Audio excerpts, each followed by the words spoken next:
Hello, my name is Tracey Spicer and I am a vain fool.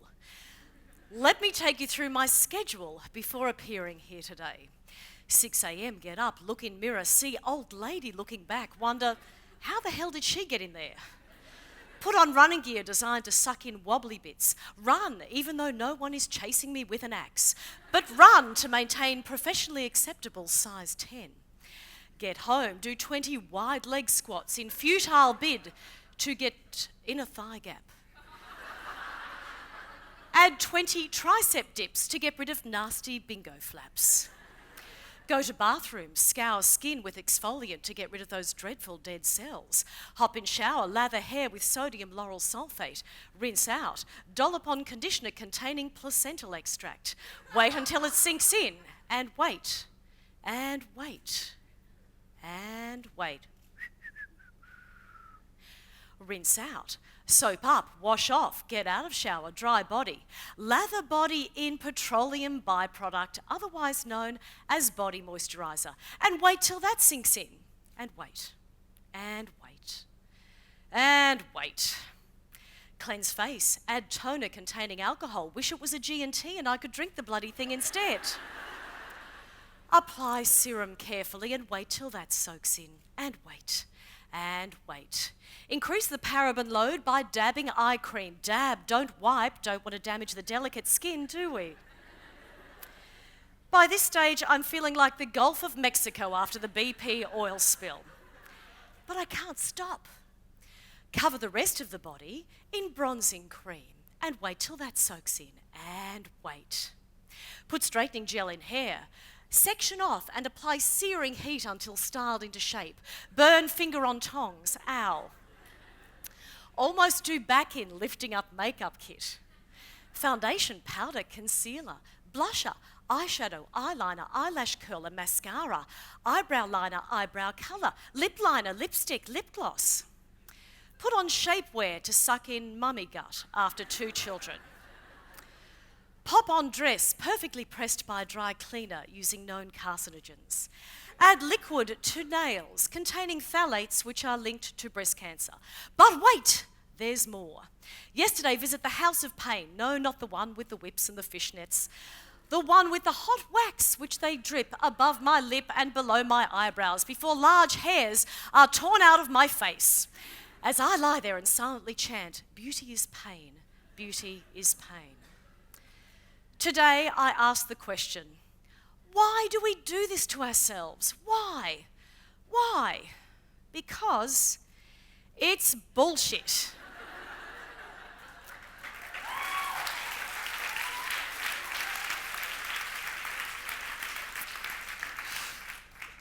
Today, I'd like us to reassess the amount of time we spend on our grooming and the effect it has on our productivity. Imagine what we could achieve if we weren't beholden to society's unreasonable expectations about how we should look.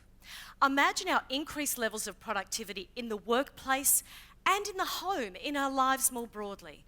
And imagine how much happier and healthier we would be by not adhering to society and advertising's unreasonable and unrealistic image of how a woman should look. A survey by Marks and Spencer found women take an average of 27 minutes to get ready for work.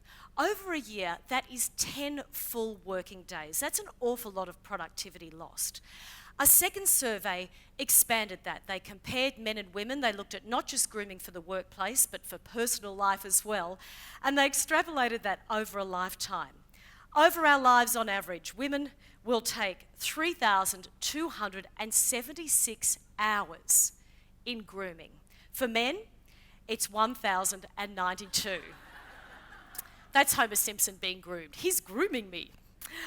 That's about a third. Do you know what we could do over those 3,276 hours? We could complete a pre-MBA course at Oxford Business School, become proficient at a musical instrument, or learn another language. But for me, this is the killer statistic. The American Time Use Survey looked over 4 years at the effect of grooming time on earnings. And what they found was this, that for women, excess grooming time actually signals a negative worker attribute rather than a positive worker attribute. And guess what? It decreases earnings. If a woman doubles her grooming time, her earnings are decreased on average by 3.4%. Why? Because it's a non-market activity. You know the other big non-market activity? Housework, which we already do the bulk of. It's an absurdity that we get caught up in all of this. So, what can we do about it? This is the difficult thing. How do we move forward from this? I'm not a wowser. You know, I love the girl power movement. I love getting dressed up from time to time. But that doesn't mean that we should stop asking questions. And the questions I would like to ask are these. Why does society expect this of us? Will this make me happier and healthier? And is there a better way of doing it? The reason why I chose this as the topic to speak about today is because I've got a 7-year-old daughter. Every time I get ready for my TV appearances, she stands next to me in the bathroom and she always asks the same question. Mummy, why do women wear makeup and men don't? And for months I struggled about how to answer her. I thought I can't say, because honey, it makes me look better, because that implies that women don't like the way they look naturally. I can't say, it makes me feel better, because that points to pathologically low self-esteem. What I do say to her is, darling, I don't like it, it's not right, but it's what society expects of women. And I'm doing whatever I can in my very, very small way to try to change that. Hopefully by the time you're a young woman, you won't have to go through this. I remember when I was a young woman at my first job in journalism at a metropolitan radio station, I was breakfast news editor. And I'd come in at 3:30 in the morning, no makeup, wet hair, straight out of the shower. Sometimes I'd come in my pyjamas because it was so early. But I still got the job done, you know? And the boss came in one day and he said, Tracey, I need to talk to you about your attitude. I said, oh yeah, what's this all about? And he said, you need to tidy up your act. You're not looking professional. And I was genuinely perplexed. I said, what do you mean? He said, well, you could at least put on makeup once in a while. I said, how does that make me more professional? He said, well, look, it's just what society expects of the ladies. And then stormed out and slammed the door. He couldn't explain it, he couldn't articulate it. It makes no sense. I've been accused of a lot of things over my time in television and radio. Porking up when I was a size 12. Being too long in the tooth when I was 37. And having limited intellect because I'm a blonde. I know that women on television and in the media more broadly are a microcosm of what is experienced by women in society more broadly. But the message is the same. You are valued for how you look, not for what is in your heart or in your head. Well, I'd like to start a movement to change that. Like any big movement, it starts with small steps. And the first step is to deconstruct the problem. I'm quite literal. I take things quite literally, okay? So I'm going to physically deconstruct the problem. I don't like wearing 3 inches of makeup. It makes me feel...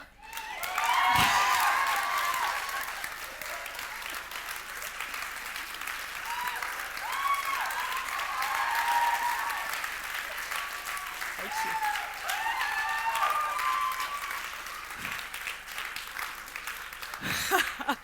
Thank you. It sounds like I've struck a chord there. It sounds like it drives you guys nuts too.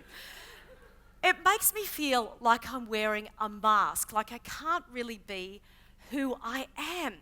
And yet every time I go out without makeup, the comments are always the same. And I try to not wear makeup when I'm not doing TV appearances or giving speeches. And these are comments from friends. They're well-meaning. They don't mean it in a belittling or insulting way, but they're just comparing the way I look when I see them without makeup with the way I am on television. And they always say things like, oh, you look a bit pale, you're not feeling well. Are you a bit iron deficient? Here, I'll get you a steak. Oh, you look a bit washed out, are you coming down with the flu? Oh, God, that feels better. See how how long that took. I literally do have 3 inches of makeup on. Oh, thank God. All right, what can I deconstruct next? This is fun. This is like pulling a Barbie doll apart. Now, the hair is more difficult because this is what my hair looks like usually. An electrocuted poodle, or a blonde afro, as it was known at university. Now, any woman knows that getting caught in the rain is the best way of getting frizzy hair.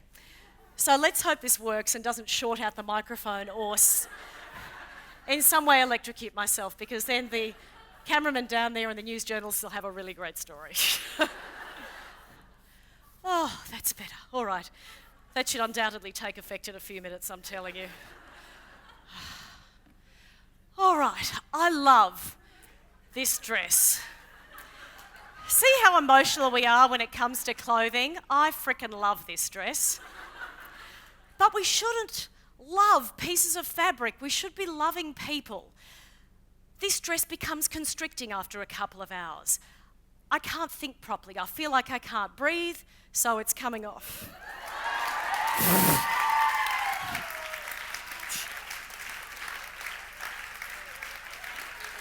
Oh. Now I know what it feels like to be a stripper. This is awesome. That's okay.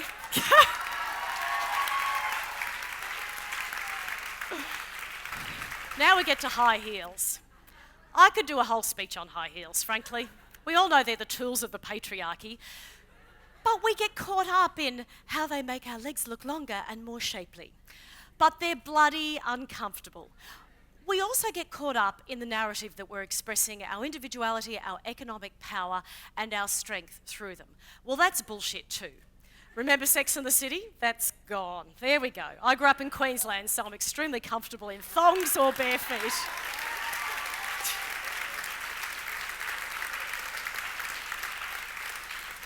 So this is me, the real Tracey Spicer without my armour. Because that's what it is. There's a reason why a woman's bouffant is called her helmet of hair. We do this to physically protect ourselves. I have a friend who was diagnosed with breast cancer recently, and she had chemotherapy. And believe it or not, she said the worst thing was all her hair falling out. That she always felt like a lion with this mane of hair, and that she felt like the biblical Samson without that power. It's sad, isn't it? Quite obviously, I couldn't go to work looking like this.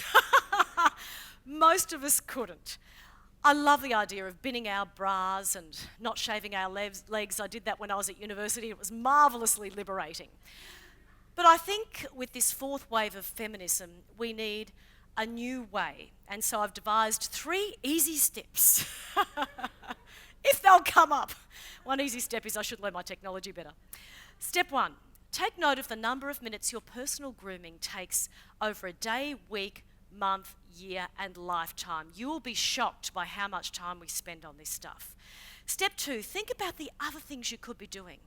Writing a book, meditating, learning how to surf, learning how to sing, doing a master's, doing a PhD. You know, whatever it is, think about what you wanted to do when you were a kid. We only have one life. We don't know when it's going to end.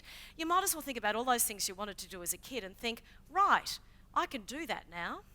Step 3, decide what you can reduce or live without. This is the really difficult thing, and it's different for every woman, and I don't want to be prescriptive about it. As an example, for me, it'll be simplifying my hairdo. 45 minutes a day on one's hair is ridiculous. Minimising the makeup on television and continuing to not wear it off camera. Stopping painting my nails and who said that women's nails need to be shiny and colourful and men's don't? It is an absurdity.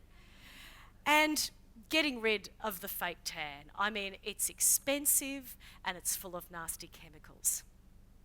Like any change, this will take some time to remove society's layers of expectations about how a woman should look. And there will be backlash, there always is.